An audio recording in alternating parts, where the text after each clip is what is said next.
Ramakrishna Hari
Shiv Bhola Chakraborty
Bye.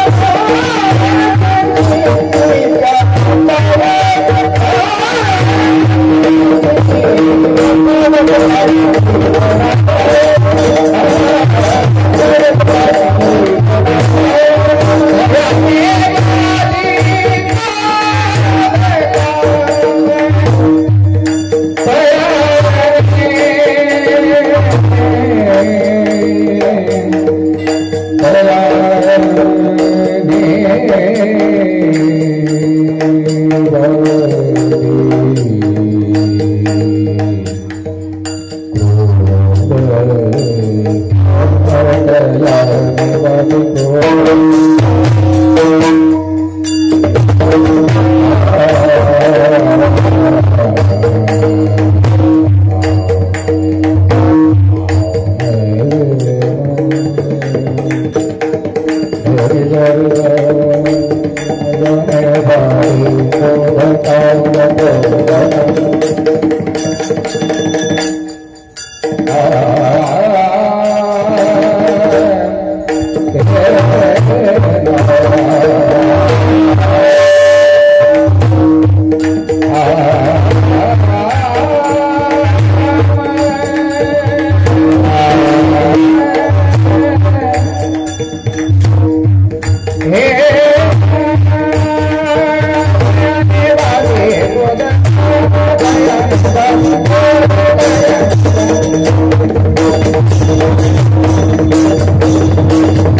you.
Shiv भोला चक्रवर्ती, शिव भोला चक्रवर्ती, त्याचे पाय माझे चित्ती, वाचे वदता शिवनाम, तयान बाधी क्रोध काम, धर्म अर्थ काम मोक्ष, धर्म अर्थ काम मोक्ष, शिव देखता प्रत्यक्ष, वाचे वदता शिवनाम, तयान बाधी क्रोध काम, एका जनार्दनी शिव, एका जनार्दनी शिव, निवारी कलिकाळाचे भीव, वाचे वदता शिवनाम, तयान बाधी क्रोध काम, विठ्ठला विठ्ठला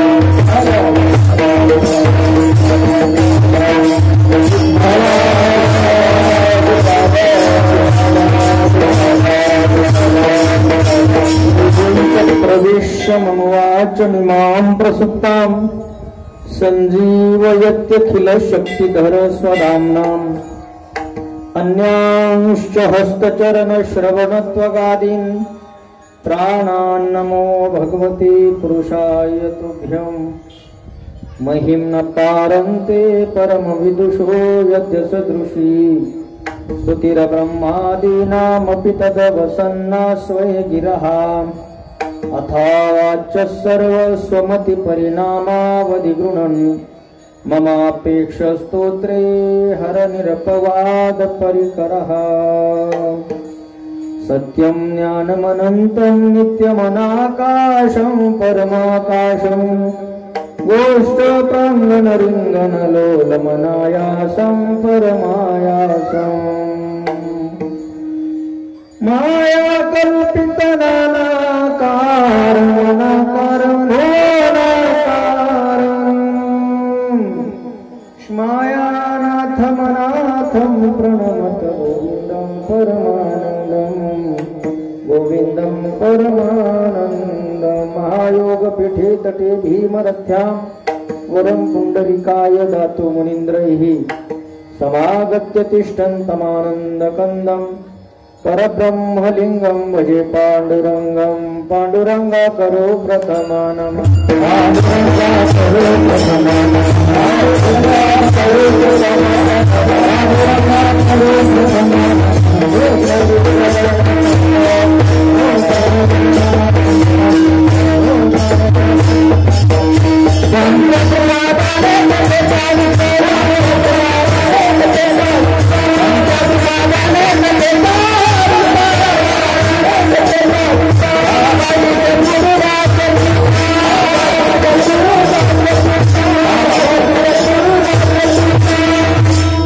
प्राणेश्वरा नमो ज्ञानेश्वरा निवृत्ती उदारा सोपान देवा मुक्ताबाई नमो त्रिभुवन पावनी आद्यत्रय जननी देवांसी संपाद्य ज्ञानं च विदाय भक्तिं विलोकितो येन समाधिराजः वैराग्यवन्तं सुविचारयुक्तं नमामि जोगं शिरसा गुरुंतं जयांचे केले स्मरण होय सकळ विद्यांचे अधिकरण तेची वंदू श्री चरण श्री गुरूंचे ते नमस्कारोनी आता ओम नमो शिवाय ओम नमो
त्याचे पाय माझे चित्ती वाचे वदता शिवनाम तया न बाधी क्रोध काम प्रस्तुत संप्राप्त कीर्तन रूपी सेवेकरिता निवडलेला अभंग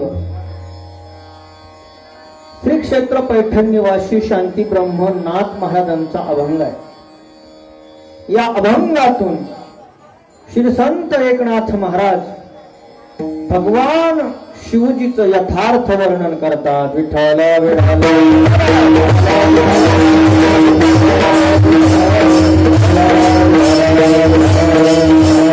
अभंग नाथ महाराजांचा आहे बघा। नाथ महाराजांनी या अभंगातून पहिल्या चरणामध्ये भगवान शंकराच्या स्वभावाचं वर्णन केलंय। दुसऱ्या चरणात भगवान शिवजीच्या नामाचा प्रभाव सांगितलाय।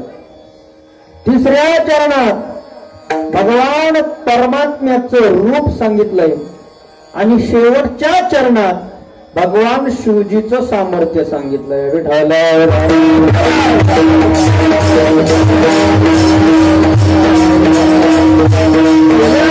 स्वभाव, दुसऱ्या चरणात नामाचा प्रभाव, तिसऱ्या चरणात रूप आणि चौथ्या चरणात सामर्थ्य, या चार अंगाने भगवान शिवजीचं नाथबाबांनी वर्णन केलंय। पहिल्या चरणात कसा आहे स्वभाव, शिव भोळा चक्रवर्ती, हा भगवान शंकराचा स्वभाव आहे।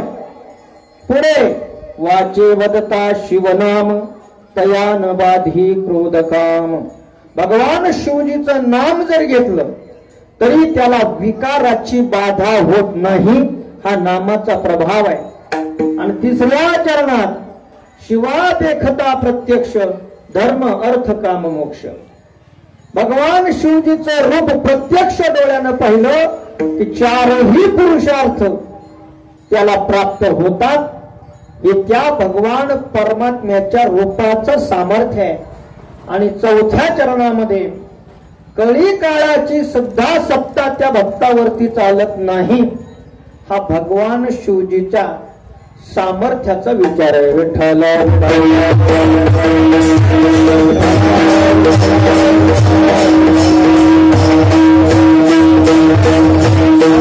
सर्वांच्याच पाठांतरातील आहे। दररोज आपण तो अभंग म्हणतही असतो। नव्हे मला तर असं वाटतं कीर्तनही या अभंगावर बऱ्याच वेळी तर झालेला असेल, नाही का?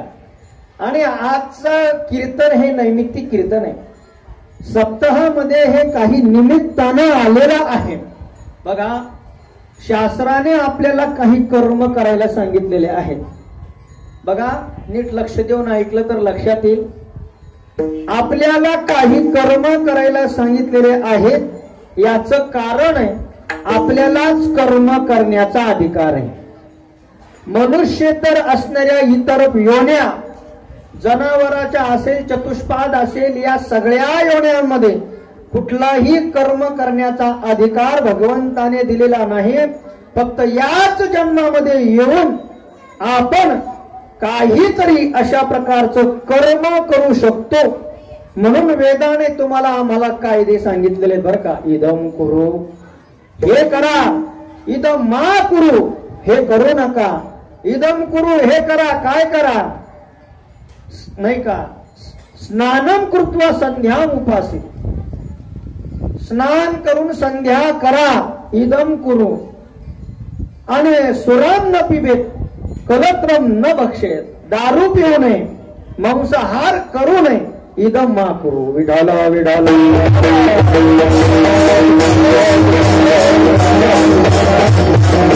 काहीतरी कर्म भगवंताच्या संबंधानेच करावं, हा आपल्यासाठी कायदा आहे, जनावरासाठी नाही. महाराज, तुम्ही सर्व या ठिकाणी उपस्थित सर्व महात्मे आहेत. या ठिकाणी उपस्थित आमचे परमार्थ स्नेही कृष्ण महाराज मते आहेत. त्याचप्रमाणे श्री हरिभक्ती परायण आमचे अर्जुन महाराज कोळेकर सुद्धा आहेत. अनिल महाराज कोळेकर आहे. मृदंगाचार्य या ठिकाणी अभंग महाराज सुद्धा उपस्थित आहे. सर्व महात्मे.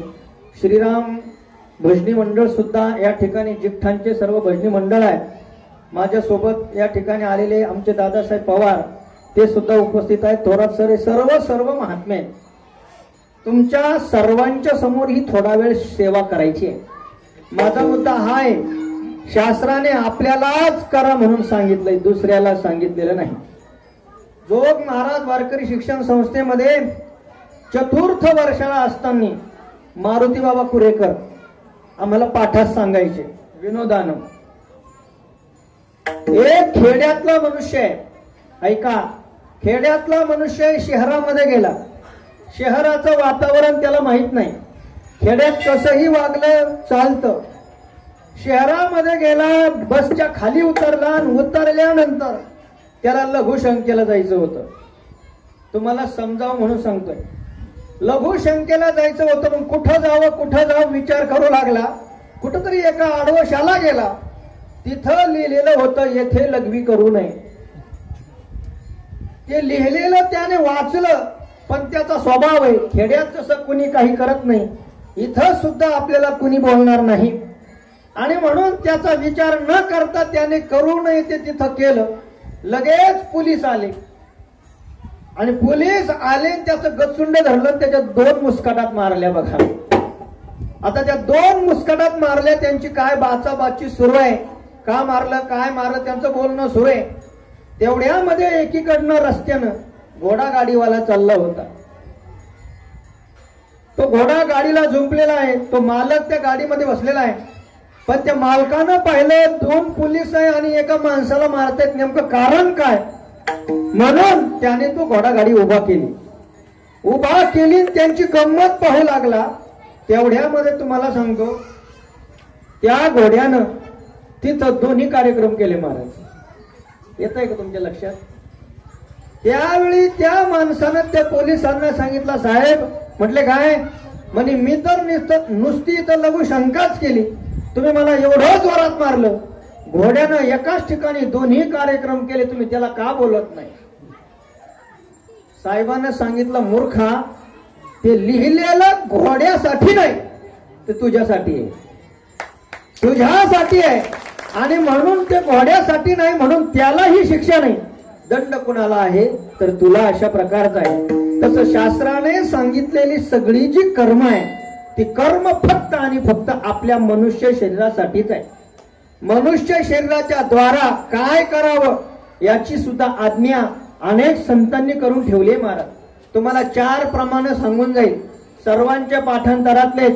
शरीराचं मुख्य प्रयोजन नेमकं काय आहे.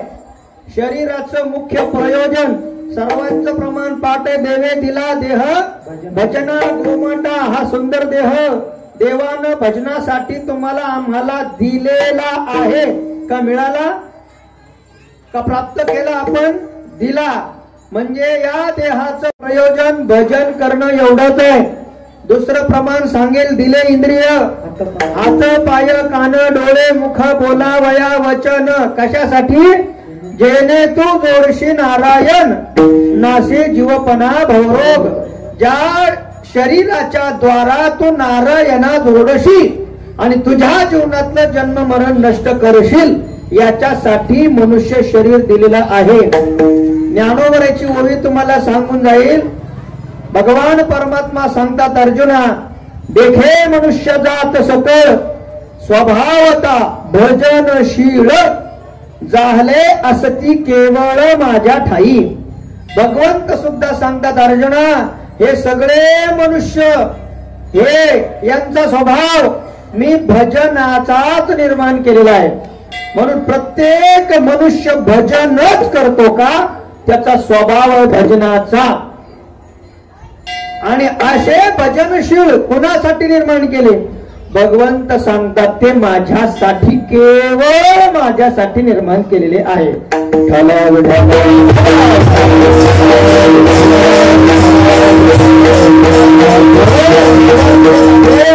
पण माऊली ज्ञानोबा सांगतात हे मनुष्य शरीर प्राप्त झाल्यानंतर काय करावं.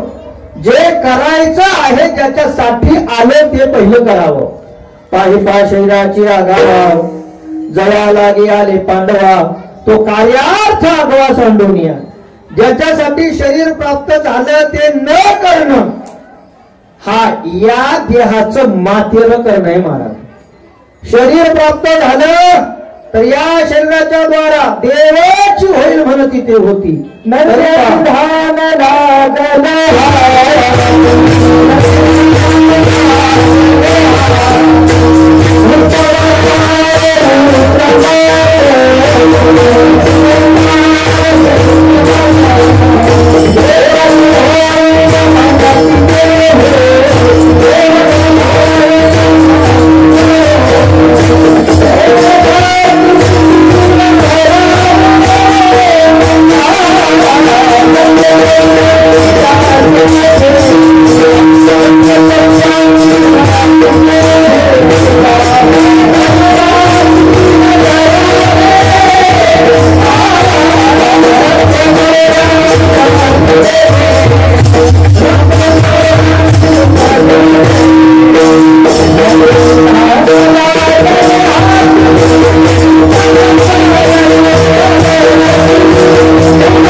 गोड अशा प्रकारचं महाराजांनी प्रमाण दिलंय नाटातलं. हा नरदेहरूपी निधान तुमच्या आमच्या हातात लागलं ना त्याने ठरवलं तर देव होता येईल. आणि जर ठरवलंच नाही काही खंती ते न करा होणे गाढव कुत्रा. म्हणजे या शरीराच्या द्वारा परमार्थ कराल शरीर उत्तम चांगले शरीर सुखाचे घोसले शरीरे साध्य होय केले शरीरे साधिले परब्रह्म. आणि जर हे न कराल तर काय होईल शरीर विटाळाचे आहे माया मोहपाश झाले पतन शरीराच्या मुळे आणि शरीर काळे व्यापिले. शरीराच्या द्वारे परमात्माही प्राप्त होईल आणि शरीराच्या द्वारा पतनही होईल. मग आपण ठरवलं पाहिजे आपल्याला आपला उद्धार करायचा आहे की आपलं पतन करायचंय. देवाला विसरली तया थोर झाली हानी आणि पचतील खानी 84च्या. माझा विषय जर हात वाढत गेला तर अभंगाकडे जायला वेळ लागेल नाही का. तुम्ही ऐकताय तुम्ही माझ्याकडे कृपा दृष्टीनं पाहताय म्हणून विषय लांबतोय. पण सांगू तुम्हाला मोठ्या महात्म्याच्या मुखातून ऐकलंय 84 लक्ष योन्या ह्या काही खोट्या नाही महाराज. आणि त्या 84 लक्ष योन्या फिरत फिरत फिरत फिरत फिरत त्यांनी असं सांगितलं, एक चाक आहे चाक महाराज, आणि त्या चाकाची आरी त्या जागेवर येण्यासाठी पुन्हा पूर्ण चाक फिरून आल्याशिवाय त्या चाकाची आरी त्या जागेवरती पुन्हा येत नाही. मनुष्य शरीर रूपी चाकाची आरी जर आपल्या हातातून सुटली तर पुन्हा 84 लक्ष योनीचा फेरा पडल्याशिवाय पुन्हा राहणार नाही. किती वेळा जन्म यावे नित्य भावे फजी. आणखी एक महत्वाचा सिद्धांत तुमच्या पुढे मांडून जाईल, ऐका ऐका, इकडे लक्ष द्या. कुत्र्यानं जर ठरवलं मला मोक्ष प्राप्त करायचा आहे, कुत्राच्या जन्मातून मोक्ष प्राप्त होण्याचा कुठलाच रस्ता नाही. इंद्राला वाटलं मला मोक्ष प्राप्त करायचा आहे, त्याच्यातून सुद्धा त्याला मोक्ष प्राप्त होत नाही, त्याला मनुष्य शरीरच घ्यावं लागतं. कुत्र्याला सुद्धा मनुष्य शरीरातूनच येऊन मोक्ष प्राप्त करता येतो. ब्रह्मदेवाला सुद्धा वाटलं मला मोक्ष मिळावा, त्याला सुद्धा याच लोकात येऊन मोक्ष प्राप्त करता येतो. आणि तुमचं आमचं सर्वांचं परम भाग्य आहे, तुम्हाला आम्हाला हे मनुष्य शरीर प्राप्त झालंय. विठ्ठल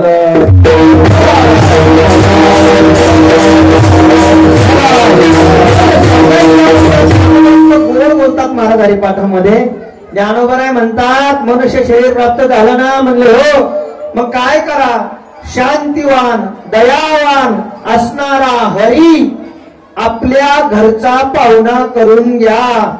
शांती दया पाहुणा हरी करी. जर तुम्ही या जन्मात येऊन शांतिवान दयावान असणारा हरी आपल्या घरचा पाहुणा करून घेतला नाही तर यमाचा पाहुणा प्राणी येऊन तुमच्या आमच्या दारात पाहुणा होऊन आल्याशिवाय राहणार नाही. आणि आल्यानंतर तो काही आपला सत्कार करणार नाही. मारिती जोडीती तोडीती निष्ठुर यमाचे किंकर बहुसाल. कसं मारतात? ज्ञानो तुकोबरायचा नाट आहे महाराज. ओढाळ सापडे दैसे धन्या. ओढाळ शब्दाचा अर्थ आहे मोकाट गाय.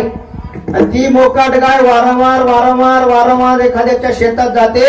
आणि भगवान सांगतात अर्जुना, या त्रैलोक्यात कमी लोक आहे का रे बाबा, तरी सुद्धा एकटा तू मला आवडला. याच कारण आहे वर्म, भक्तीचं वर्म हे पहिल्यांदा कळणं गरजेचं आहे. सांगू तुम्हाला, माता माऊलीचं लक्ष द्या. जोपर्यंत मुलीचं लग्न होत नाही तोपर्यंत ती 50 फोटो पाहू शकते मुलाचे. हा पसंत आहे का मुली? नाही. हा कर, हाय का? नाही. हा नाही, हा नाही. जोपर्यंत तिचं लग्न होत नाही तोपर्यंत ती 50 फोटो पाहण्याचं स्वातंत्र्य आपणच तिला देतो. पण लग्न एकदा का झालं, मग जर ती लग्न होऊनही 50 फोटो पाहू लागली, सांगा बरं, ती पतिव्रता म्हणता येईल का? लग्न झाल्यानंतर एकच आपला पती, पतीच्या मता अनुसरून पतिव्रता, एकाच पतीच्या मताला तिचं अनुसरण असतं. दुसरा पाहणं तो व्याभिचार ठरतो. मग तुम्ही आम्ही सुद्धा जर परमार्थ करत असू तर हा देव का तो देव, तो देव का तो देव, तो देव का तो देव, तो देव का तो देव, कुठपर्यंत करत राहायचं? आणि जर आपण करत असू, समजून चलावं आपलं सुद्धा अजून लग्न झालं नाही. देवाशी लग्न झाल्यानंतर आपला सुद्धा असाच समज पाहिजे, एक धरीला चित्ती आम्ही रखुमाईचा पती. येतंय ना तुमच्या लक्षात मी काय सांगतोय? सांगायचा मुद्दा हाय, तरी सुद्धा तुकोबर आहे असं का करतात? याचं कारण हेच आहे बघा, ही 2 दैवत आहे ना, ही 2 दैवत आपल्या संप्रदायाने स्वीकारलेली आहे. तुकोबराय महाराज सुद्धा सांगतात, एकादशी सोमवार जेन करीती काय त्यांची गती होईल नेणो. तुकोबराय सुद्धा सांगतात, एकादशी आणि भगवान शंकरजीचा सोमवार हे 2 व्रत जे करत नसल त्यांची गती काय होईल हे सुद्धा मला सांगता येणार नाही. आणि दुसरी गोष्ट अशी आहे महाराज, हरिहरा भेद नाही नका करू वाद, दोही एकची हृदयी गोडी साखरेच्या ठाई. वेदांत शास्त्रामध्ये थोडासा सिद्धांत आहे, तेवढा बघा पटला तर लक्षात घ्या. एकच परब्रह्म तत्व आहे महाराज, एकच परब्रह्म तत्व, एकमेवा द्वितीयम ब्रह्म नेह नानास्ति किंचन. एकच परब्रह्म तत्व आहे, पण ते परब्रह्म तत्व जेव्हा रजोगुण रूपी उपाधीत प्रतिबिंबित होत, तेव्हा त्याच परब्रह्म तत्वाला ब्रह्मा म्हणतात, ब्रह्मदेव.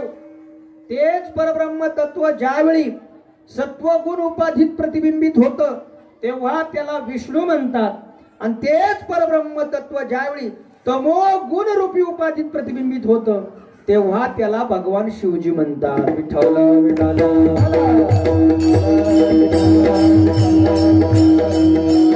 हरिहरा भेद नाही नका करू वाद. हरी आणि हर यांच्या दोघांमध्ये भेद नाही, एकच एक अशा प्रकारचं ते तत्व आहे. उलट त्यांच्या इतकं साम्य कुणातच नाही महाराज. भगवान शंकरजीचं रूप कसं आहे महाराज? कर्पूर गौरम करुणावतारम. भगवान शंकरजी गौर वर्णाचे अशा प्रकारचे आहेत.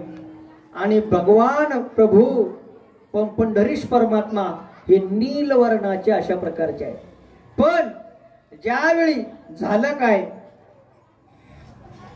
कर्पूर गौरम पांढऱ्या रंगाचे गौर वर्णाचे असणारे भगवान शंकरजी, पण ज्यावेळी हलाहल विष प्राशन करतात, त्यावेळी त्यांचा कंठ निळा होतो.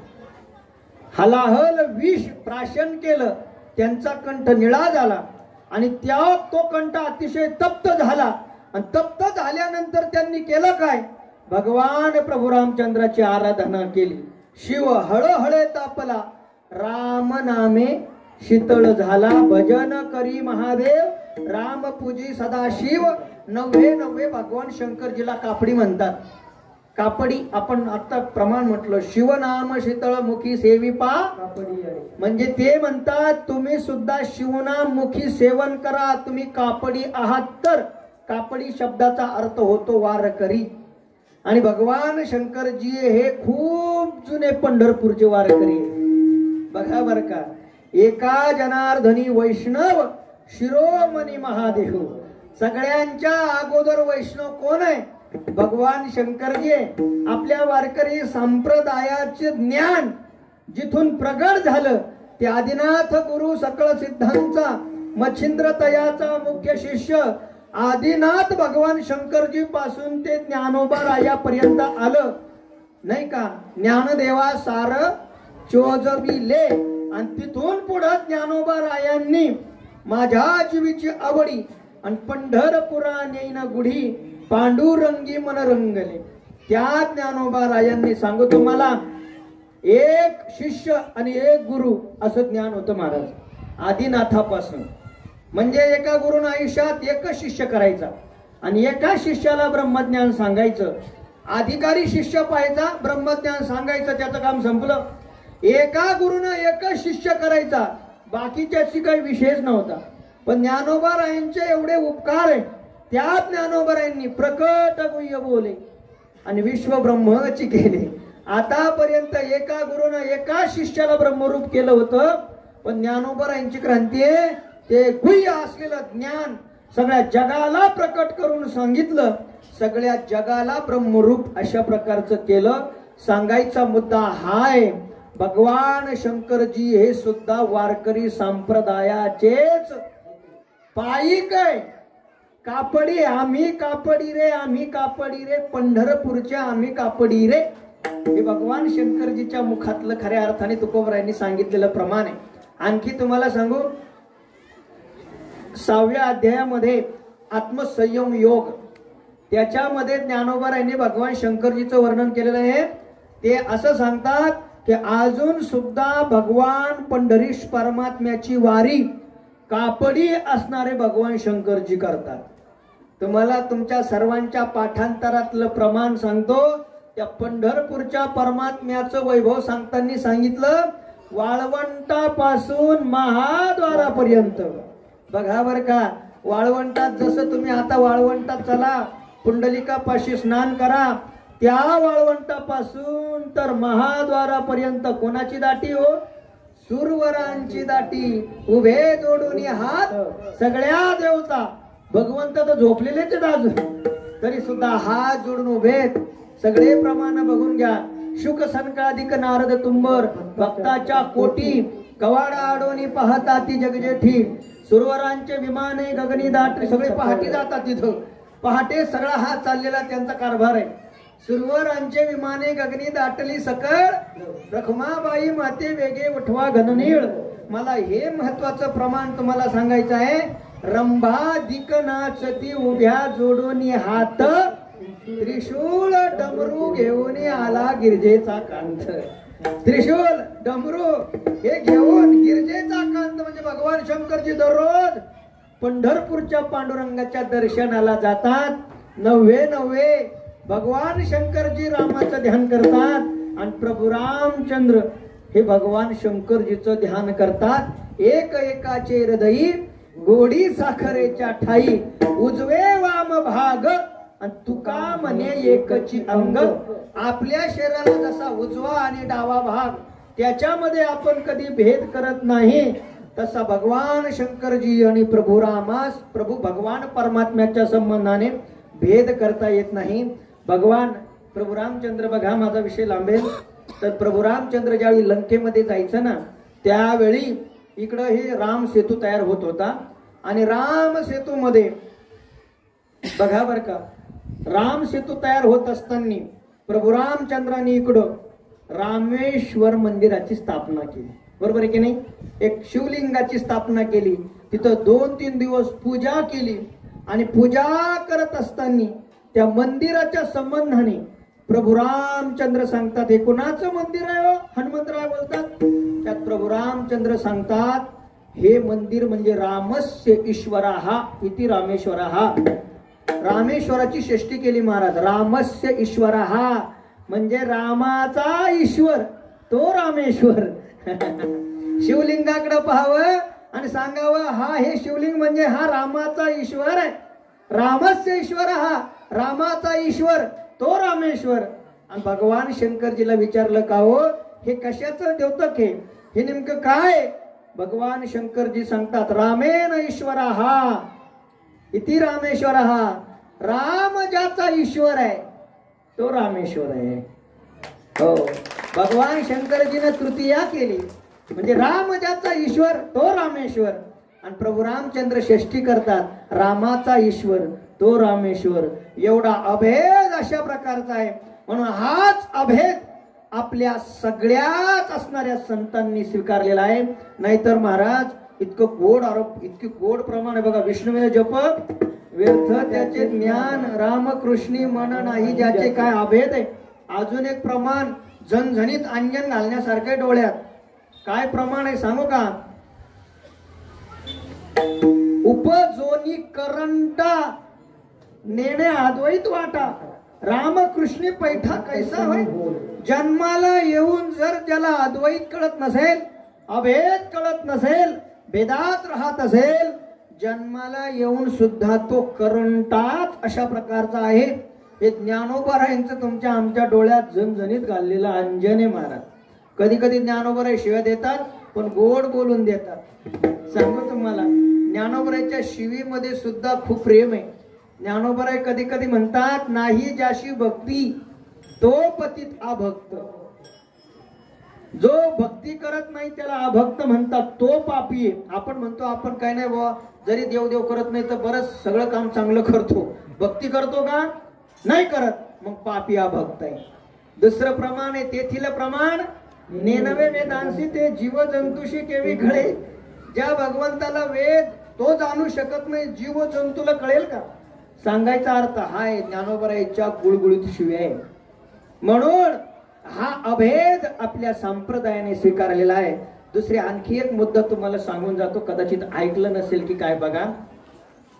एखादी कुलीन स्त्री आहे, ऐका, कुलीन मुलगी आहे, त्या मुलीचं लग्न झालं रे झालं. झाल्यानंतर ती मुलगी सासरी नांदायला येते. नांदायला आले की काय करते?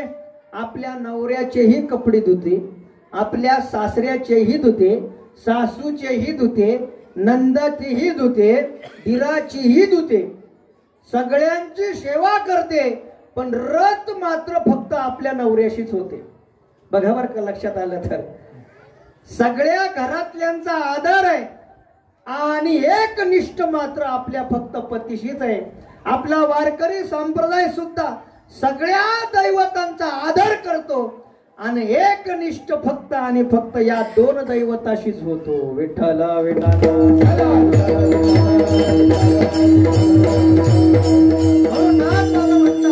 हा शिव आहे. कसा आहे शिव? शिव शब्दाचा अर्थ शास्त्राने कल्याण असा केलेला आहे. शिव शब्दामध्येच कल्याण आहे. नुसतं शिव जरी म्हटलं तरी आपलं कल्याण आहे. कसा आहे शिव? तर तो भोळा आहे. भोळा व्यावहारिक भोळा नाही बरं का. व्यावहारिक दृष्टीने त्याचा अर्थ केला तर पुष्कळ आपल्याला विचार करता येईल. तुम्ही बऱ्याच वेळी ते ऐकलं सुद्धा असेल. इथं पुरातन भगवान शिवजीची पिंड आहे म्हणून तुम्ही सर्व वारंवार या गोष्टी ऐकल्या असेलच. पण भोळा किती भोळा असावा मनुष्य म्हटले. बघा, एक चोर भगवान शिवजीची घंटा चोरायला आला नाही का. ऐका, भगवान शिवजीची घंटा चोरायला आला, त्याला ती घंटा चोरता येईना, हात पुरेना, म्हणून तो त्या भगवान शिवजीच्या पिंडीवरच उभा राहिला. महाराज भगवान शिवजीच्या पिंडीवरती उभा राहिला आणि उभा राहून त्याने ती घंटा काढली आणि घंटा काढली जायला लागला. तेवढ्याच गोष्टीमुळं भगवान शिवजी प्रसन्न झाले आणि त्याला प्रसन्न होऊन कैलासाला घेऊन गेले. पार्वती मातेनं सांगितलं, का हो तुम्हाला कळतं का? म्हणले काय एवढा किती भोळेपणा? म्हणले कसं काय? म्हटले तो तुमची घंटा चोरायला आला, तुम्ही तर त्याला कैलासात घेऊन आले.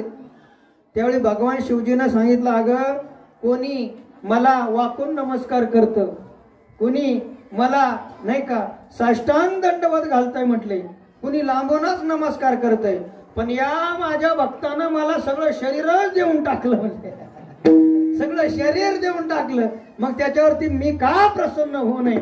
इतका भोळा. भोळा शब्दाचा अर्थ सरळ. सरळ म्हणजे निष्कापट्य, ज्याच्या अंतकरणामध्ये कुठलंच कपट राहत नाही, विचार सुद्धा करत नाही, समोरच्या व्यक्तीच्या मनात आपल्याविषयी काय आहे म्हणून आलाय ना सहज कृपा करून टाकायची. सर्वांना माहितीये तो भस्मासूर नावाचा असुर आहे. दररोज भगवान शिवजीला भस्म घेऊन यायचा. दररोज भस्म घेऊन येऊन कंटाळला, पण त्या भस्मामुळे भगवान शिवजी प्रसन्न झाले. आणि प्रसन्न झाल्यानंतर काय पाहिजे? काहीच नाही म्हणले. भस्म आणायला जायला लोक एक तर मरत नाही आणि पुन्हा कुठं मेलेला माणूस पाहत बसायचा आणि भस्म आणत बसायचा, त्याच्यात माझी जास्त फरफट होते. म्हणे एक काम करा. म्हटले काय? मी ज्याच्या डोक्यावर हात ठेवीन त्याचाच भस्म होईल म्हटले. असं मला काहीतरी वरदान द्या जेणेकरून मला लवकर भस्म आणता येईल. तथास्तु म्हटले. त्यांनी विचार सुद्धा स्वतःचा केला. नाहीतर नाथ बाबा आपल्या व्यावहारिक भोळी शब्दाचा अर्थ करतात. त्यांचं खूप गोड बारूड आहे बाबा. तुम्हाला माहित असेल कृष्णा महाराज आहे, इतकं गोड बारूड आहे. आता ते म्हणायलाही आपल्याला वेळ नाही का. पण तुमच्या पुढे एक प्रमाण एक म्हणून जातो. वेडी वेडी म्हणता मला, भोळी भोळी म्हणता मला,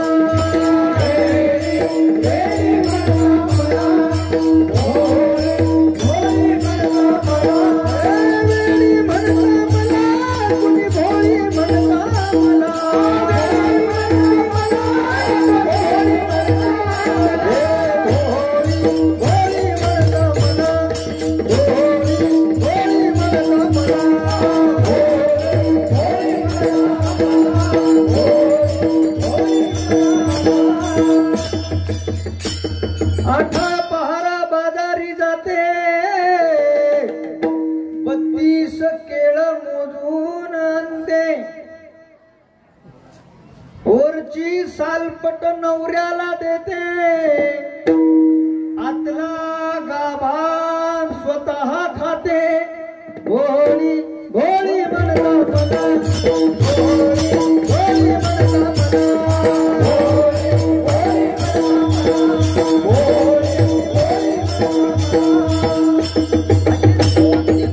चरण आहे बघा. बाजारला जाते आणि बाजारून केळं मोजून आणते, साल्ट नवऱ्याला देते आणि आतला गाभा मी स्वतः खाते. ही झाली व्यावहारिक बोळी नाही का. म्हणजे सगळं स्वतःच सगळं कळतं पण भोळेपणाचं खऱ्या अर्थाने स्वरूप असतंय. हा झाला व्यावहारिक भोळेपणा. पण भगवान शंकरजी याचा सुद्धा विचार करत नाही. हा उद्या उठेल आणि आपल्या डोक्यावर हात ठेवेल. आणि झालं तसंच. त्याला वाटलं आता कुठं कैलासाच्या खाली जायचं आणि कुठं माणूस पाहायचा आणि कुठं डोक्यावर हात ठेवायचा. त्याच्यापेक्षा एक करू, ज्याला दररोज भस्म आणून द्यायचा त्रास आहे ना आपल्याला, त्याच्या डोक्यावर हात ठेवू.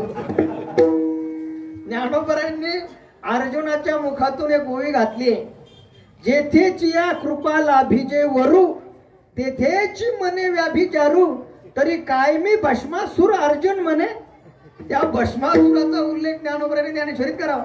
असा तो भस्मासूर सरळ भगवान शंकरजीकडे निघाला आणि निघता निघता भगवान लक्षात आलं शिवजीला हे आपल्या डोक्यावर हात ठेवल्याशिवाय राहत नाही.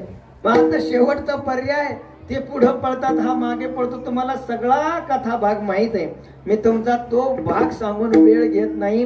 पुढे मग भगवान विष्णूनं मोहिनीचं रूप धारण करून त्याचाच असणारं वरदान त्याला डोक्यावरती हात ठेवून त्याच काय केलेलं आहे, भस्म केलेलं आहे.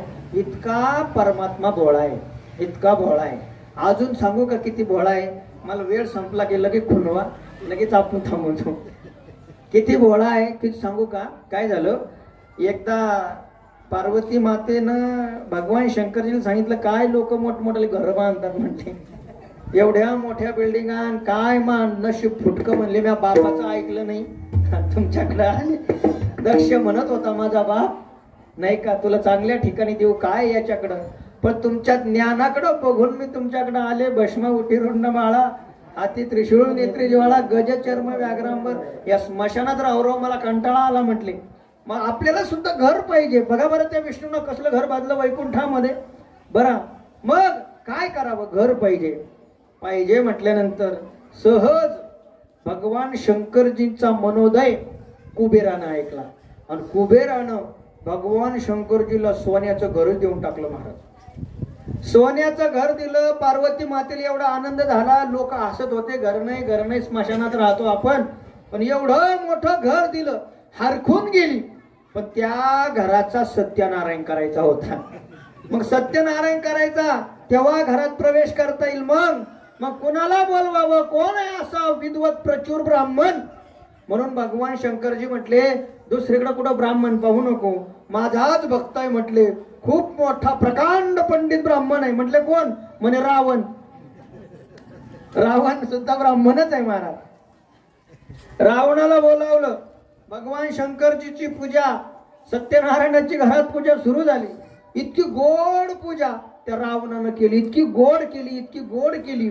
भगवान शंकरजी त्या पूजेवरतीच प्रसन्न झाले आणि प्रसन्न होऊन म्हटले रावणा काय पाहिजे ते मागून घे, काय पाहिजे ते मागून घे. म्हटल्यावर तो रावण होता. रावणाने सांगितलं, म्हटले देवा मला काहीच नको पण देताय ना. म्हटले हो काय पाहिजे माग, मी प्रसन्न आहे. काहीच नको म्हटले मग एवढा घराचा 7-12 महिन्यावर करून द्या म्हणले. भगवान शंकरजी म्हटले तथास्तु. तेवढ्यात पार्वती माता आली. पूजेला बसायचं. यजमान बसा म्हणल्यानंतर भगवान शंकरजी म्हटले पार्वती आपण यजमान नाही राहिलो म्हटले आता. म्हणे मग घर दिलं. पार्वती मातेला एवढा आनंद झाला होता पण पुन्हा दुःखी झाली. पार्वती नाराज झाली. रावणाचा राग आला. राग आल्यानंतर मनात विचार होता घर याने बळकावलंय. कोणतं घर आहे हो सोन्याचं, ती लंका भगवान शंकराला दिली होती कुबेरानं, पण याने ती लंका बळकावली महाराज. मग सांगू तुम्हाला पार्वती मातेचा क्रोध शांत झाला नाही. कालांतराने पुढे राम अवतारामध्ये भगवान शंकरजींचंच अवतार म्हणजे हनुमंतराय लंकेत गेले आणि हनुमंतराय म्हणजे भगवान शंकरजी आणि त्यांची शेपटी म्हणजे पार्वती माता. ती गेली. पहिली सल होती आणि आपलं घर बळकावलंय. लंकेमध्ये गेली आणि लंकेमध्ये जाऊन ती लंका जाळून आली महाराज. मग लंका हनुमंताने जाळली का शेपटीनं जाळली? हो, शेपटीनं जाळलं. ती शेपटी पार्वती माता आहे. देता देवविता नेता नेवविता, जो देतो तो नेतो सुद्धा. सांगायचा मुद्दा शिव भोळा इतके भगवान शंकरजी भोळी. म्हणजे भोळ्या शब्दाचा अर्थ सरळ करावा, सरळ नम्र करावा. ज्ञानोबरायची भाषा सांगू, अखंड अगर्वता होणे असती जया ते विनयो हेची संपत्ती. जय जय जय मंत्र अर्पिती माझ्या ठाई, याला भोळा म्हणतात. नम्र झाला भूता तेने कोंडिले अनंता, याला भोळा म्हणतात, नम्र म्हणतात. ते का नम्र असतात? आदी ब्रह्मा करुणी शेवटी मूषक धरुणी, माझी समस्त हे जाणुनी स्वरूप माझे. मुंगीपासून ब्रह्मदेवापर्यंत एकच परमात्म तत्व आहे. जिकडं तिकडं परमात्म दर्शन घडतं म्हणून सगळीकडं नमस्कार करत सुटतात. म्हणून सगळ्यांमध्ये त्यांना देव दिसतोय. म्हणून सरळ आहे आणि भोळा. आणि असा जरी भोळा असला, तुका म्हणे भोळा जिंकू जाणे कळीला. भोळा आहे पण कळी काळाला जिंकण्याचं सामर्थ्य अशा महात्म्यामध्ये असतंय, अशा शिवजीमध्ये आहे. आणि असा भोळा असून सुद्धा कसा आहे हो? चक्रवर्ती. चक्रवर्ती शब्दाचा अर्थ होतो व्यापक. ते परमात्म तत्व परिच्छिन्न नसून विठ्ठल जळी स्थळी रिता ठाव नाही उरला, आज म्या दृष्टी देखिला विठ्ठलची. असा परमात्मा चक्रवर्ती म्हणजे व्यापक आहे. आणि व्यापक असून सुद्धा भोळा आहे, व्यापक असून सुद्धा नम्र आहे. आपल्याकडे 2 गाड्या वाढल्या की छात्या बघून चालतो नाही का? थोडी इस्टेट वाढली की माणूस म्हणतो माणूस बदलला. त्या रावणाकडे तर सगळी सोन्याची लंका होती, आपल्या 2-4 अंगठ्या असतात दाखवत चालतो आपण. पण तो एवढा व्यापक असून सुद्धा नम्र आहे नाही का? शिव भोळा चक्रवर्ती. आणि नाथ बाबा सांगतात, त्याच्या पायावरती माझं चित्त सतत सतत अशा प्रकारचं राहो. कारण त्या भगवान शिवजीचं नुसतं नाव जरी घेतलं तर काय परिणाम होतो? दुसरं चरण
बाबा सांगतात त्या भगवान शिवजीचं नुसतं नाव जरी घेतलं ना, अनादिकालापासून पाठीमागं लागलेले हे विकार, हे सगळ्या विकारांचा नाश त्या नामाने अशा प्रकारचा होतो. कारण हे विकार काम, क्रोध, लोभ, मद, अहंकार हे षड विकार आहे. आणि हे विकार तुम्हाला आम्हाला परमात्म्याचं ज्ञान होऊ देत नाही महाराज. आपण किती परमार्थ करण्यासाठीच तळमळ करत असतो, पण हे विकार आपल्याला त्या ज्ञानरूपी साठ्यापर्यंत पोहोचू देत नाही. भगवान परमात्मा सांगतात, अर्जुना बाहेर शत्रू शोधूच नको. बाहेरचे शत्रू तुम्हाला आम्हाला काहीच करू शकत नाही. आतमध्ये तुमच्या आमच्या जे शत्रू दडलेले आहेत ना, हे शत्रू आपल्याला त्या ज्ञानरूपी साठ्यापर्यंत जाऊ देत नाही. काम येश, क्रोध येश, रजोगुण समुद्भव हा महाशनो महापाप्मा विद्येन मी हवैरिनम. हे खरे जीवाचे शत्रू आहे. करतात काय? ज्ञानोबराय सांगतात, हे ज्ञान निधीचे भुजंग, विषय दरीचे वाघ आणि भजन मार्गीचे मांग मारकजी. ज्ञानोबराय सांगतात, ज्ञान रूपी साठ्यावर बसलेले जसे धन पुरून ठेवल्यानंतर एखादा नाग बसलेला असतो म्हणतात, तसा ज्ञान रूपी साठ्यावरती बसलेले हात हे सगळे विकार म्हणजे भुजंग आहे. आणि हे भुजंग करतात काय? त्या ज्ञान रूपी साठ्यापर्यंत आपल्याला येऊ देत नाही. बरं दुसरी गोष्ट, बरं नाही तिकडे गेलं तर सुख देतात का? ज्ञानोबराय सांगतात, नाही. विषय दरीचे वाघ, विषयाच्या मार्गाने गेलं तरी हे दरीत लपून बसतात. विषयात सुख आहे असं वाटतं, पण ते विषयातलं सुख नसूनच ते दुःख आहे. कसं? ज्ञानोबरायची ओवी ज्ञानोबराय सांगतात, हे आसो आघवी बोली सांग पा सर्प फणीची सावली, हे शीतळ होईल केतुली मुशकासी. एखाद्या उंदराला लय ऊन लागलं महाराज, आणि उंदराला ऊन लागलं आणि त्यानं विचार केला, आता तिथं सावली दिसते. कुठे? खूप मोठा भुजंग आहे, फणा पसरून बसलाय, आणि त्याच्या सावली खाली आपण जाऊन बसावं. म्हणून उंदीर त्याच्या सावली खाली गेल्यानंतर त्याला तिथं सुख झालं की तिथं मरावं लागलं. तसं यांच्या नादाला लागलं तरी हे त्रास देतात, आणि यांना सोडण्याचाही प्रयत्न केला तरी ते पाठी लागल्याशिवाय राहत नाही. इतके भयंकर अशा प्रकारचे शत्रू आहे. ज्ञानोबराय तर सांगतात, या अज्ञानाचं सोडा, ज्ञानी अशी तरी वधिती पैज घेऊन. ज्ञानाच्या तर अधिक मागे लागतात महाराज. सामान्य जीवाचं सोडा, ज्ञानाला जास्त त्रास देतात. सज्ञानाच्या झोंबे कंठी, नवल अहंकाराचे गोठी, विशेषेन लगे अज्ञाना पाठी, सज्ञानाच्या झोंबे कंठी नाना संकटी नाचवी. सांगू तुम्हाला, एका मांजराला जर 2 उंदर दिसू द्या, ऐका बरं का, 2 उंदर, त्या एका उंदराला ती पकडते आणि पकडून त्याला घायाळ करते, आणि घायाळ केल्यानंतर लगेच त्याला सोडून पळते, उंदरा माग पळते. आपण म्हणतो काय मूर्ख मांजर आहे, त्याच्या नादाला लागली हे पळलं तर. तिला माहिती हे आपलंच गिऱ्हाईक आहे, नाही का, हे तर कधी आपलंच आहे, मग ते पळणार पकडणं गरजेचं आहे. तसे हे विकार ज्ञानाच्या जास्त पाठीमागे लागतात महाराज. ज्ञानाला फसवतात. आज्ञा त्यांना माहिती हे तर आपलंच गिऱ्हाईक आहे. विश्वामित्रांनी 60,000 वर्ष तपश्चर्या केली, आणि तपश्चर्या करून तिथून मदन म्हणजे काम, मूर्तिमंत काम चालला होता. त्या मदनाला, तर मदनाचं काम तेच आहे महाराज. काय? तपश्चर्या कोणी करायला लागलं की त्याला फसवायचं, एवढंच काम. मग चालता तो प्रत्येक साधूला फसवण्याचा प्रयत्न करायचा. विश्वामित्राने अहंकाराने विचारलं, म्हटले का हो आज कुठं चालली स्वारी? म्हटले आज खूप मोठा ज्ञानी फसवायचा आहे. विश्वामित्राने सांगितलं, मग आमचा नंबर कधी आहे? त्या कामानं सांगितलं, तुम्ही तर आमचंच गिऱ्हाईक आहे. येत आहे का तुमच्या लक्षात? सज्ञानाच्या झोंबेकंडी विश्वामित्रासारख्याला त्रास द्यावा हो. मोठे फसले, वेळ जातोय आपला. पण काय झालं, व्यासजीचे शिष्य होते जैमिनी महाराज. व्यासजीचे शिष्य जैमिनी, त्या जैमिनींनी काय केलं, व्यासजी एक श्लोक लिहत होते. श्लोक लिहत असताना त्यांनी सांगितलं, बलवान इंद्रिय ग्रामो विद्वांसम अपि करशती, असं लिहिलं. म्हणजे हे इंद्रिय इतके बलवान आहे. किती बलवान आहे म्हणले, विद्वानाला सुद्धा फसवतात. त्यावेळी जैमिनी तिकडनं आले, म्हटले महाराज हे चुकलं म्हटले तुमचं. म्हणे कस काय? म्हणे चुकीचं लिहिलं. म्हणे काय? बलवान इंद्रिय ग्रामो विद्वांसम अपि कर्षति असं नका लिहू. मग बलवान इंद्रिय ग्रामो विद्वांसम नापी कर्षति असं लिहा म्हटले. म्हणजे कितीही इंद्रिय बलवान असले तरी ते विद्वानाला आकर्षित करत नाही असं लिहा. आणि व्यासजीचं मत आहे एवढे बलवान आहे, एवढे बलवान आहे, विद्वानाला सुद्धा फसवतात. ऐका बरं का. त्यावेळी व्यासजी म्हटले बरं हा तुझं म्हणणं असं आहे ना, थोडं याला विस्कळीत राहू दे, थोडस बाजूला ठेवू. मग त्यांनी माया रचली आणि सांगितलं मी तीर्थयात्रेला चाललो, तोपर्यंत तू आपला आश्रम सांभाळ. बरं म्हटले काही हरकत नाही, मी आश्रम सांभाळतो. आणि व्यास देवांनी माया रचली महाराज. माया रचली. सगळीकडे धड धड धड धड अशा प्रकारचा पाऊस पडतोय, सगळीकडे पाऊस पडतोय. आणि अशा पावसामध्ये एकटी एक तरुण स्त्री झाडाच्या खोडाला अशा प्रकारची चिकटून उभी आहे. आणि ती जैमिनी ऋषींनी पाहिली महाराज. जैमिनीने पाहिली, मनात विचार केला एक अबला स्त्री आहे, एवढा पाऊस चाललाय, विजांचा कडकडाट आहे, मग आडोसा नाही म्हणून तिला कुठंतरी आपल्या आश्रमात बोलवावं, निदान तोपर्यंत तिला आडोसा होईल. मनात विकल्प निर्माण झाला. सांगितलं बाई बाहेर उभे राहू नका, मग आत या, बाहेर पाऊस चाललाय. मग ती सुद्धा हुशार होती, ती आत आली. आणि आत आल्यानंतर एवढे मोठे जैमिनी ऋषी. आणि आता एकतर आत आली तर आली, गपचूप बसायचं न साधन, गप्पा मारायला सुरुवात केली. महाराज कुठे बाई, काय करता, काय कशामुळे इकडे आलात? मग तिनं सांगायला सुरुवात केली. म्हटले मी एका राजाची पुत्री आहे आणि माझ्या बापानं पण ठेवलाय काय, जो संपूर्ण त्रैलोक्याला 3 प्रदक्षिणा घालील ना त्याच्याशीच मी लग्न करील किंवा माझं लग्न व्हावं असा माझ्या बापाचा वर आहे म्हटले. आज माझ्या बापाने पण घातलाय, पण तुम्ही खूप तेजस्वी दिसताय म्हटले. मग तुम्ही त्रैलोक्याला प्रदक्षिणा करू नका. मग एवढ्या तुमच्या कुटियाला जरी प्रदक्षिणा केली ना, तुम्ही एवढे ज्ञानी तपवृद्ध आहात, नुसत्या मला खांद्यावर घ्यायचं आणि एवढ्या फक्त कुटियाला 3 प्रदक्षिणा केल्या की मी तुमच्या सोबत लग्न करेल. जैमिनी फसले महाराज. जैमिनीने सांगितलं काही हरकत नाही. जैमिनी बाहेर आले, खाली बसले आणि ती स्त्री खांद्यावर घेतली. खांद्यावर घेतली.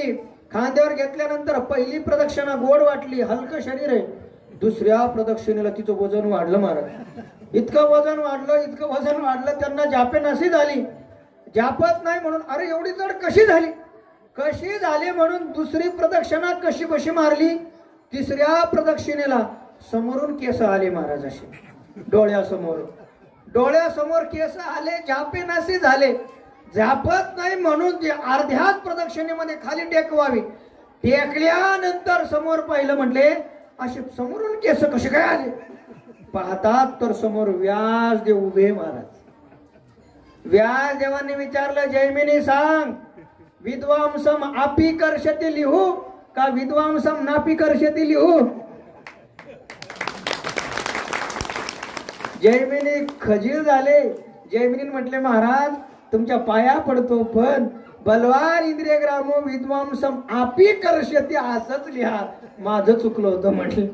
इतके हे इंद्रिय, इतके असणारे विषय माणसाला बोलवतात.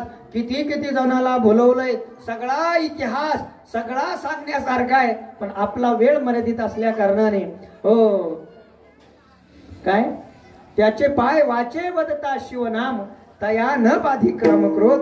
एवढे काम क्रोध त्यांना बांधत नाही. सांगू तुम्हाला बघा, त्या विश्वामित्राने 60,000 वर्ष तपश्चर्या केली. कशासाठी? त्या वशिष्ठाकडून कामधेनू आणण्यासाठी गेला, पण कामधेनूने त्यांचा पराभव केला.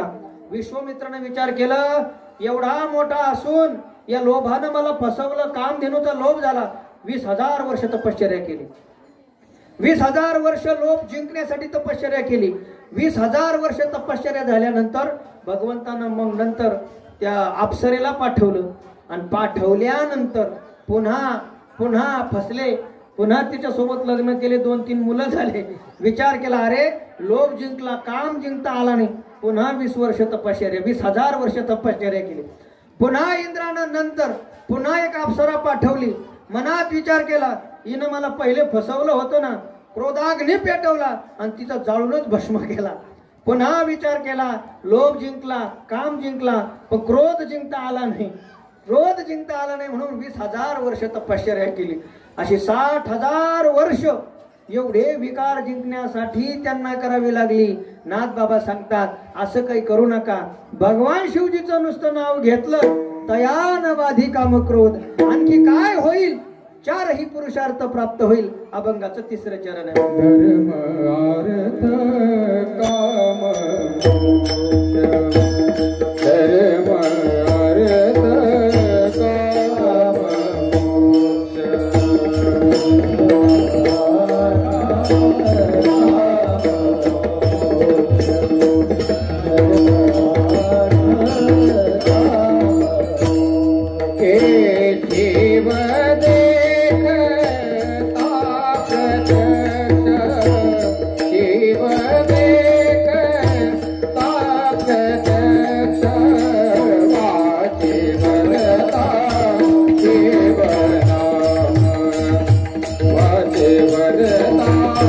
जीव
भगवान शिवजीचं नाव घेतलं सगळे विकार नष्ट होतात.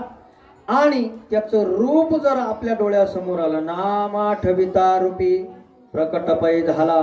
नाम आठवलं की तो भगवान परमात्मा, भगवान शिवजी निर्गुण निराकार, स्वगत सजातीय विजातीय भेदशून्य, नित्य बुद्ध मुक्त सच्चित आनंद स्वरूप असणारा निर्विकार परमात्मा सगुण साकार होतो. आणि त्या सगुण साकार परमात्म्याला पहिलं 4ही पुरुषार्थ प्राप्त होतात. पहिला पुरुषार्थ आहे ज्याला धर्म म्हणतात. धर्म शब्दाचा अर्थ काय, तर त्या संबंधाने असा विचार आहे, धर्म धर्म धर्म धर्म म्हटलं की बऱ्याच गोष्टीला फाटा अशा प्रकारचा फुटतो. संपला आपला वेळ, आता फक्त 10 मिनिटं 5 मिनिटात सेवा संपणार आहे.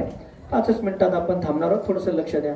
धर्म म्हटलं की आपण मग हा हिंदू धर्म, हे आमके आमके धर्म, तो बौद्ध धर्म, नाही का प्रवृत्ती लक्षण धर्म का निवृत्ती लक्षण धर्म, याच्याविषयी बरेच फाटे फुटतात.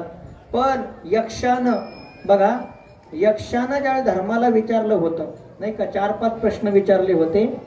त्या प्रश्नामध्ये धर्म कशाला म्हणतात असा विचार सांगितला होता. त्यावेळी त्यांनी सांगितलं होतं, श्रुतीचे तर्क प्रतिष्ठा श्रुतियो अभिन्ना नच मुनिर्यस्य वच प्रमाणः. बघा बर का, धर्मस्य तत्त्वं निहिता गुहायाम महाजनो येन गतस पंतः, म्हणजे तर्क सुद्धा या धर्माच्या बाबतीत बाधित होतो. ऋषी सुद्धा अनेक वचन सांगतात, पण महात्मा ज्या मार्गाने जातो त्याला धर्म म्हटलं जातं. साधू ज्या मार्गाने जातो तो खरा धर्म आहे. आणि असा धर्म रूपी आपल्याला खऱ्या अर्थाने पुरुषार्थ प्राप्त होतो, धर्म प्राप्त होतो. अर्थ मोक्ष, धर्म अर्थ काम आणि मोक्ष हे चारही पुरुषार्थ त्याला पाहिले की प्राप्त होतात. आता त्याचाही बराचसा विस्तार आहे, पण पंडिताच्या महाराजांनी इतकं गोड त्याचा प्रसंग सांगितला होता. म्हणले का हो, नागबाबांनी धर्म अर्थ काम आणि मोक्ष, अर्थ आणि काम हे मध्ये का घातलेत म्हटले नाही का. धर्म सुरुवातीला, मध्ये अर्थ काम आणि शेवटी मोक्ष घातला. याचं कारण काय त्यांनी सांगितलं. म्हटले जर आई वडील आणि मुलं प्रवासाला निघाल्यानंतर आई वडील काय करत असतात, या पोरांना मध्ये घालत असतात. कारण हे बाहेर हात काढतील, काही कुटाणा करतील, काही त्रास होईल म्हणून त्या दोन मुलं उन्हाळे म्हणून त्यांना मध्ये घालतात आणि ते स्वतः बाहेरून जसे राहतात तसे या पुरुषार्थापैकी अर्थ आणि काम हे खूप कठीण आहे महाराज. हे का प्राप्त झाले रे झाले, पतन झाल्याशिवाय राहत नाही. म्हणून धर्म आणि मोक्ष यांच्या मागे अर्थ आणि कामाला घातलेला आहे. अर्थही प्राप्त करायचा धर्माच्याच मार्गाने, कामही प्राप्त करायचा धर्माच्याच मार्गाने. परिणाम काय, सकळ दुःखाची निवृत्ती होऊन परमानंद सुखाची प्राप्ती म्हणजे मोक्ष प्राप्त होतो. आणि अशा भगवान शिवजीला प्रत्यक्षात पाहिलं हे चारही पुरुषार्थ प्राप्त होतातच. पण आणखी सामर्थ्य काय, कळी काळाची भीती राहत नाही. शेवटचं चरण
शिव निवारी कळी काळाचा भेव. तुमच्या आमच्या पाठीमाग लागलेलं जे मरण आहे त्या मरणाची भीती एका क्षणात भगवान शंकरजी घालवतात. मला एक सांगा, आपल्याला तुम्हाला आम्हाला मरणाची भीती ही कुठपर्यंत असते हो? कुठपर्यंत असते? 10 वर्षापर्यंत, 20 वर्षापर्यंत, म्हातार होईपर्यंत? का मरेपर्यंत? म्हणजे लहान मुलाला सुद्धा तो विस्तवाला हात लावत नाही, कारण त्याला सुद्धा मरणाची भीती आहे. प्रत्येकाला मरणाची भीती. आणि मरण किती वेळाचं असतं? किती वेळाचं? असं ऐकलं का आपण कधी तो मनुष्य 10 तास मरत होता? मरण किती वेळाचं? एका क्षणाचं मरण आहे. मरण क्षणभर आहे आणि भीती जीवनभर आहे. आणि त्या मरणाच्या भीतीपोटी रात्रंदिवस पळतो आपण. बँक बॅलन्स करतो, वाट नाही करायला पाहिजे, दवाखान्यात गेलं पाहिजे. पण त्या मरणाची भीती घालवण्याचा जो उपाय तो आपण खऱ्या अर्थाने करत नाही. साधूच्या संगतीत गेलं की मरणाची भीती नष्ट अशा प्रकारची होत असते. भगवान परमात्म्याची कृपा झाली, कारण परमात्मा तरी काय करतात, साधू तरी काय करतात? साधू आम्हाला आपल्या स्वरूपाची ओळख करून देतात. बाबा रे, तू मरणारा नाहीये. स्वतःला मरणारा समजतो तू, पण तू मरणारा नाही. मग तू अमर अशा प्रकारचा आहे. तू जीव नसून तू शिव अशा प्रकारचा आहे. आत्म्याला कधी मरण आहे का हो? नैनन छिंदंती शस्त्राने नैनन दहती पावकहा. मरणारा आत्मा नाही, मरणारा देह अशा प्रकारचा आहे. आणि सांगू तुम्हाला, जो मरतो तो कधी शोक करत नाही, जो मरणारा नाही तो शोक करतो महाराज. म्हणून या जीव भ्याला, म्हणजे भीती कोणाला वाटते? जीवाला.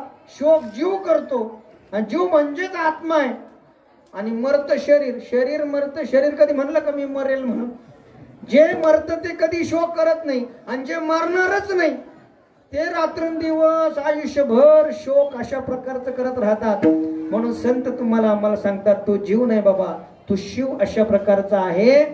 मनोबुद्धी अहंकार चित्तानि नाहम न च स्तोत्र जिह्वे न च घ्राण नेत्रे न च व्योम भूमिर्न तेजो न वायू चिदानंद रूपम शिवोहम शिवोहम. मी चित स्वरूप असणारा ओम पूर्णमद पूर्णमिदं पूर्णात पूर्णमुदच्यते पूर्णस्य पूर्णमादाय पूर्णम एव अवशिष्यते. जो पूर्ण परब्रह्म तत्व आहे तो मीच अशा प्रकारचा आहे. हा बोध भगवान शिवजी प्रकट होऊन तुमच्या आमच्या मस्तकावरती देतात. नाही का हात ठेविला मस्तकी प्रसाद देऊनी केले सुखी अथवा रखुमा देवी वरा अभय करू मस्तकी ठेविला हा निर्धारू. हा या महावाक्याचा खऱ्या अर्थाने माझ्या विठोबाचा कैसा प्रेमभाव. आपणची देव होय गुरु. करतात काय? लावून या हात कुरवाळीला माथा.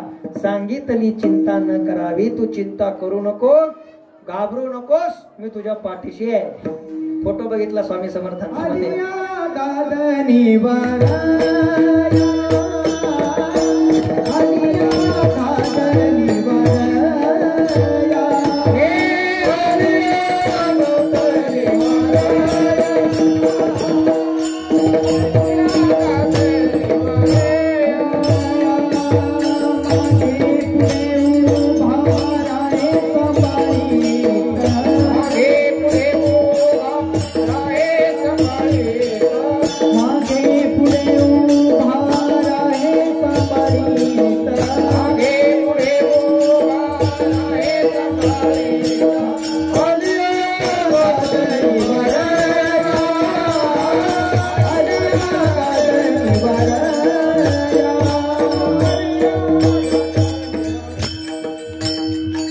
आघात निवाराव्या. तुका म्हणे काळ आता करू न शके बळ. जगा काळ खाय आम्ही माथा दिला पाय. ज्या मरणाची भीती आयुष्यभर आहे त्या मरणाची भीती भगवान शंकर जे घालतात. वीर विठ्ठलाचे गाढे कळी काळ पाया पडे. असा कळी काळ तुमच्या आमच्या सुद्धा पाया पडतो.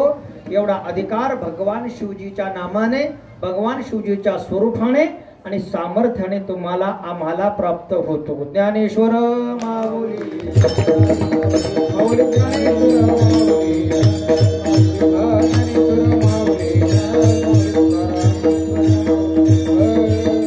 यथामथी यथावकाश या अभंगाचं चिंतन अशा प्रकारचं करण्याचा प्रयत्न. आरती घ्यायची का? प्रयत्न खऱ्या अर्थाने मी केलेला आहे. या ठिकाणी ज्यांनी मला आमंत्रित केलं ते आमचे परमार्थ स्नेही संदीप महाराज भावर संदीप महाराजांचा फोन आला होता. त्याच्यानंतर त्याच खऱ्या अर्थाने इथं आल्यानंतर भीमराज रोकडे भाऊंचा सुद्धा खऱ्या अर्थाने 1-2 फोन झाले. थोरात सरही खऱ्या अर्थाने त्यांचा एक फोन झाला. आणि त्या निमित्ताने तुमच्या सर्व ग्रामस्थांच्या आग्रहाने मी या ठिकाणी आलो. तुमच्या सर्वांचं दर्शन अशा प्रकारचं झालं आणि म्हणून झालेली सेवा भगवान परमात्म्याच्या चरणी खऱ्या अर्थाने या ठिकाणी स्फूर्त करतो. तुम्हा सर्व श्रोतृ बापांच्या चरणी समर्पित करून तुम्हा सर्व सज्जन मायबापांच्या चरणी पुनश्च समर्पित करून याच ठिकाणी आपण वाणीला पूर्ण विराम देऊ. हे बघा